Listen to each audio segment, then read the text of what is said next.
Hi, I'm Dr. Kelly Starrett with the Ready State. Today we're talking about spasm and how to break spasm at home. Now, sometimes when we go into spasm or we go into positions where our muscles have high tone, that can be for a couple reasons. Number one, the brain is interpreting what's happening at that system, and it's a neuroprotective mechanism. You can imagine that if the body is feeling unsafe or has a segment that doesn't like to move, or we're perceiving it as unsafe, the brain can lock that down. And if you ever had chronic back pain where you're like, oh, I'm afraid to move, and you're getting that spasm, that's a problem. Like, that is a real issue. The second thing we see is in our performance environments, when we start to over-exceed or sort of go beyond the limits of our body's ability to manage a position or shape, we'll also get that sort of lockdown. And we call this kind of, colloquially, low back barbecue, low back bake out, for example. That's a place where it commonly happens. People will feel it in a hamstring before they sometimes have a hamstring tear. A spasm or a cramp can be a good example of that. Now, again, what's going on there? The brain is perceiving this as unsafe, and it's throwing out a protective mechanism. That's all well and good. I appreciate you, brain, but that is really annoying. Now, some of the problems with those tissues that become ischemic or locked down is that they start to get poor blood flow, they have poor oxygen, obviously that's the definition of ischemia, and we start to get fewer nutrients in there.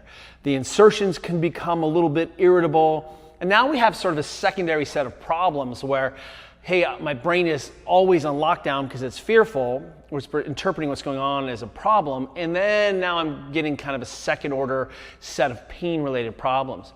So how do we break that spasm? Well, we know we can break it with high pressure. So I can put on big, sustained pressure on a tissue. And we sometimes will see that with a heavy roller or a ball. So we can use that sustained isometric, because basically that's what we're doing. We're putting an isometric load into that tonic system, just at a different angle. And lo and behold, eventually the brain will go, okay, I give up. We know that medicine can make a big difference, and sometimes physicians will prescribe something to help break that tone and get us moving again. Remember, the goal is always, how do we restore movement? We know we can break tone with needles. That also works really well. And then sort of last bucket is, it turns out we can use our NMES device. So one of the features of having an H-wave in your back pocket or part of your repertoire is that you can easily just put a pad on either side of that spasm, or if you have one erector of your back or some aspect of the system that's in lockdown, could be elbow, could be anywhere, all you need to do is dial that up until we start to see if we can exceed that tonic sort of contraction. So let's say that my elbow was just in lockdown, I just did too much work. I'm just gonna put it on either side of the area where I have it. I turn on the unit, I select high frequency here, and then I just dial this up. Now, it's useful, of course, because you've used this before, that we can take it right to the place where I'm creating this spasm myself. So now I basically have introduced the load and I'm getting the spasm, and I can override that.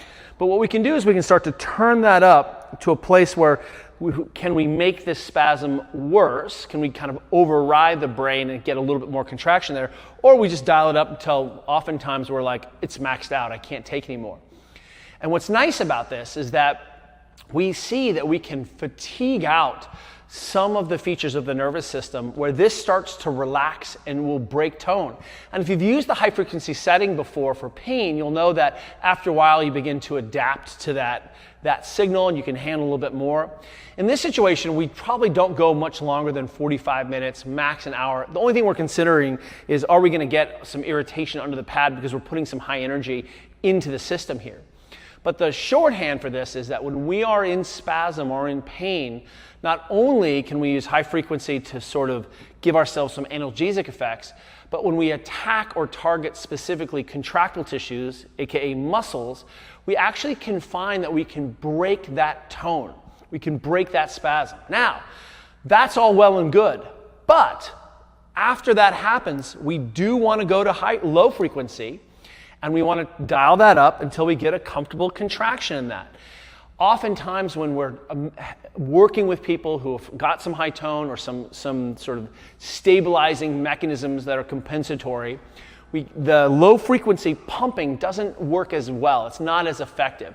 And so what we find is that if we can break that tone first and then start pumping after, we really have this amazing 1-2 hit that's very, very effective.